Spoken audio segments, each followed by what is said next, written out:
tienes esperanza, si confías, todo lo puedes.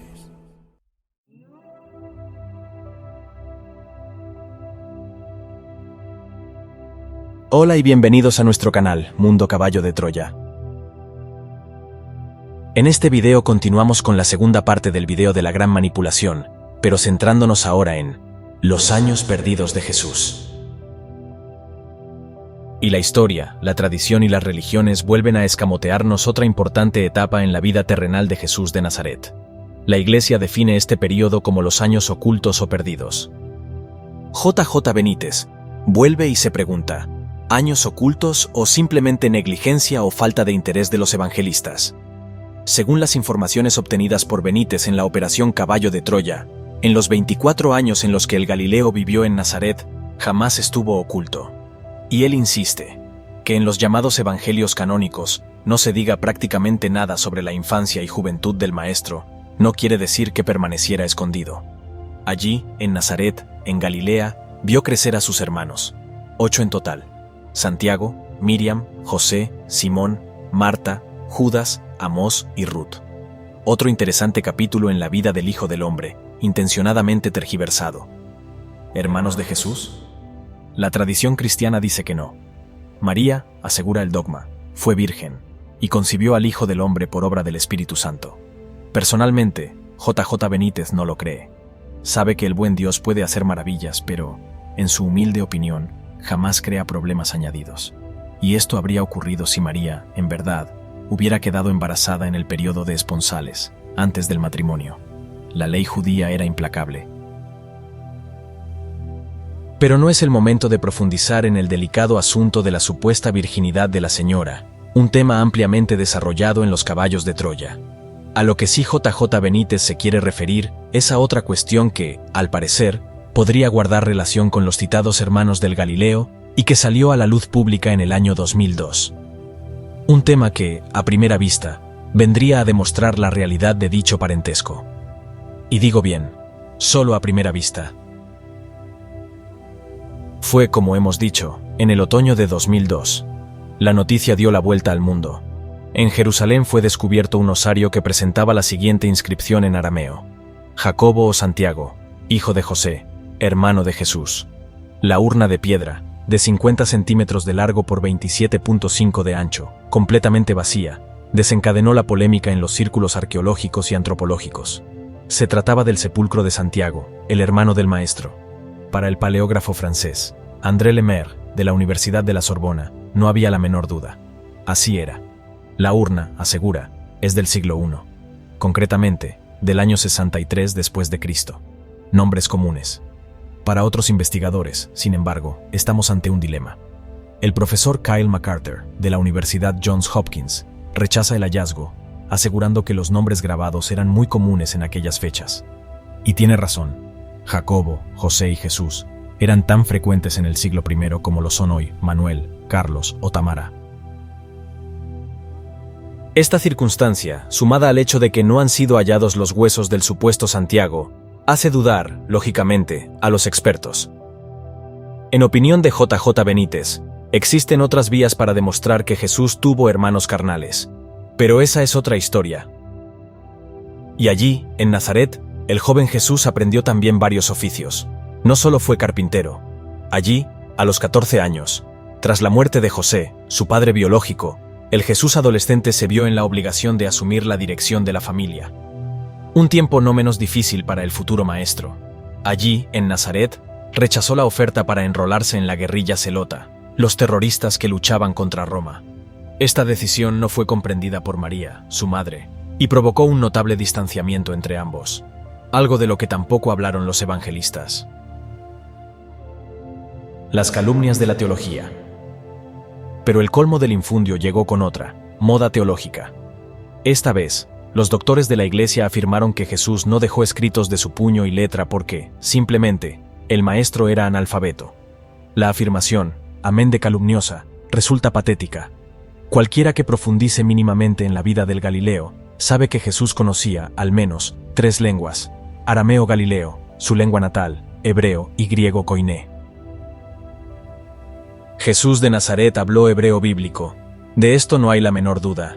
De lo contrario no podría haber leído públicamente en las sinagogas.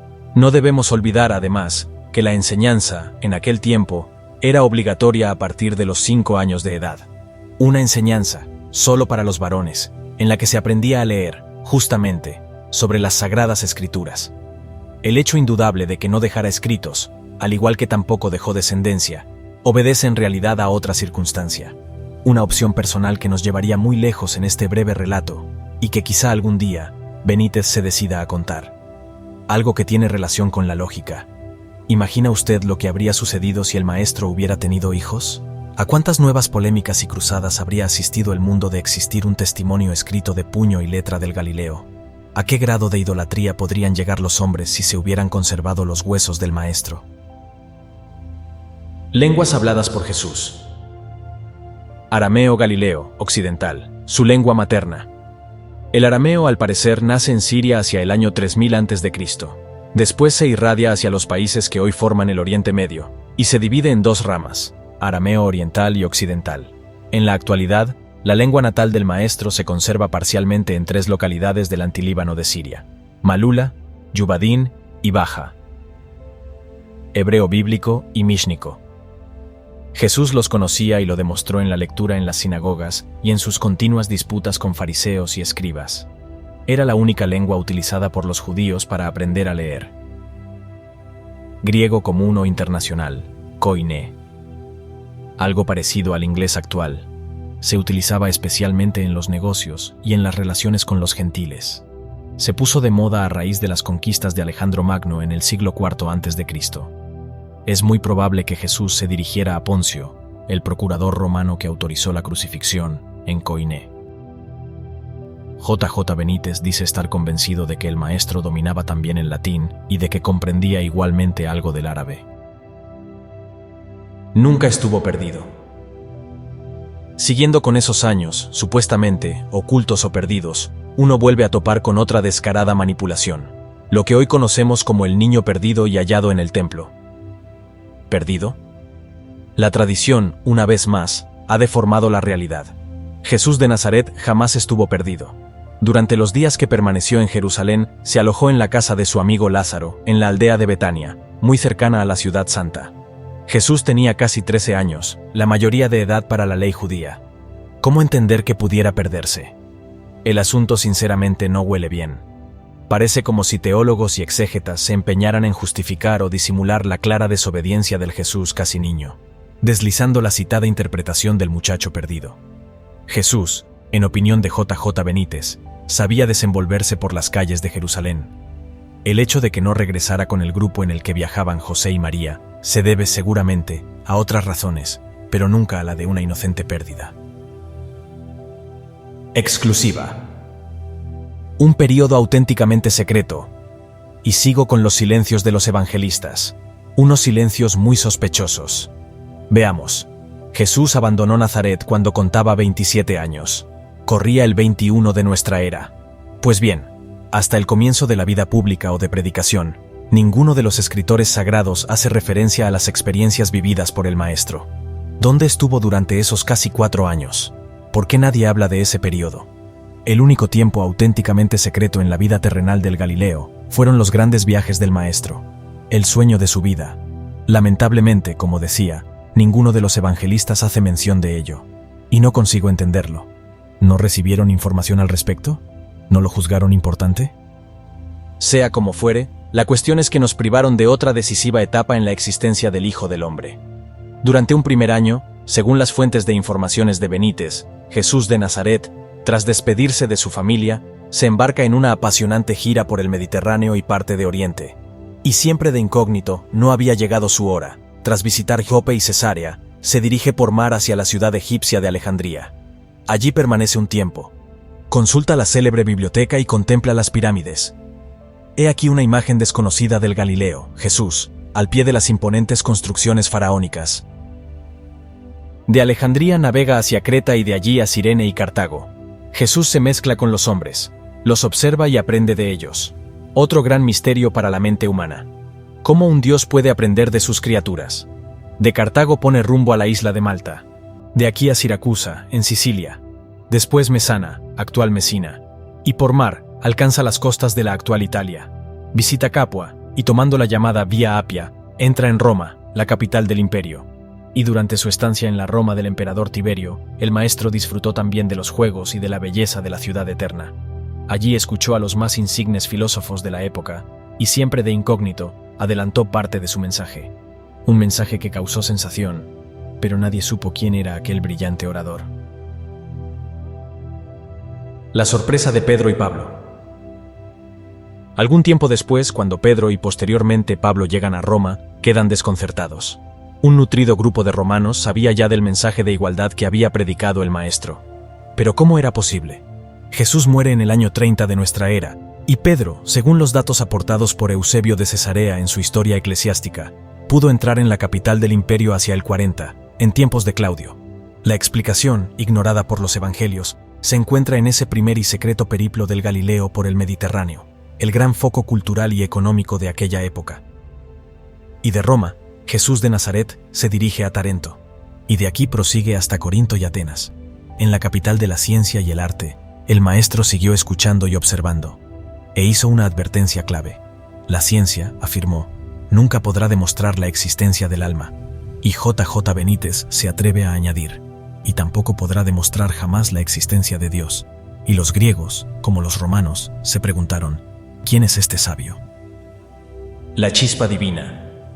A esta etapa siguieron las de Éfeso, Rodas y Chipre. En esta última isla Jesús habló por primera vez de la mente humana, siempre subordinada a lo que definió como la chispa divina, una especie de mini porción de la sustancia del buen Dios, algo así como una trillonésima de su corazón, enviada y regalada a cada ser humano del tiempo y del espacio en el instante en el que el hombre es capaz de tomar su primera decisión moral. Otro profundo enigma. Pero los evangelistas no supieron dar razón de estos interesantes días. Y de pronto, la aventura del maestro por el Mediterráneo cambió de rumbo. De Chipre navegó a la ciudad siria de Antioquía y desde aquí se adentró en el oriente. Visitó Sidón, Damasco, Ur de Caldea, Babilonia, Susa y Charax. Finalmente regresó a Nazaret. Segundo gran viaje.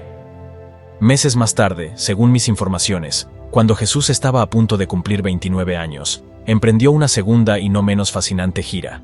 Otro largo viaje que lo llevó desde Jerusalén hasta el remoto lago Urmia y la región suroriental del actual mar Caspio, el punto más alejado al que llegó el maestro. No es cierto, por tanto, que Jesús alcanzara la India o las tierras de la actual Cachemira, como se ha publicado. Otra aventura igualmente silenciada por la historia y la tradición. Una asombrosa experiencia en la que el Galileo se mezcló también con las razas orientales y en la que, siempre de incógnito, observó y escuchó a sus criaturas. Al parecer, una de las grandes razones de su encarnación en la tierra, conocer de cerca a los que él mismo había creado. Siento no estar de acuerdo, una vez más, con los planteamientos de las iglesias. Jesús de Nazaret no vino a redimir a nadie. Jesús se hizo hombre por algo infinitamente más importante, cumplir lo establecido, alcanzando así su propia soberanía, y sobre todo, refrescar la débil memoria de los humanos, cambiando el rostro del sanguinario Yahvé. Dios no es justicia, sino amor. En consecuencia, ¿por qué culpar a los humanos de un supuesto error cometido por Adán y Eva? Lo dicho, manipulación pura y dura. Si te ha gustado el video, te pedimos que te suscribas, nos regales un me gusta, comentes lo que te ha parecido, pero muy sobre todo, que lo compartas en tus redes sociales. Muchas gracias.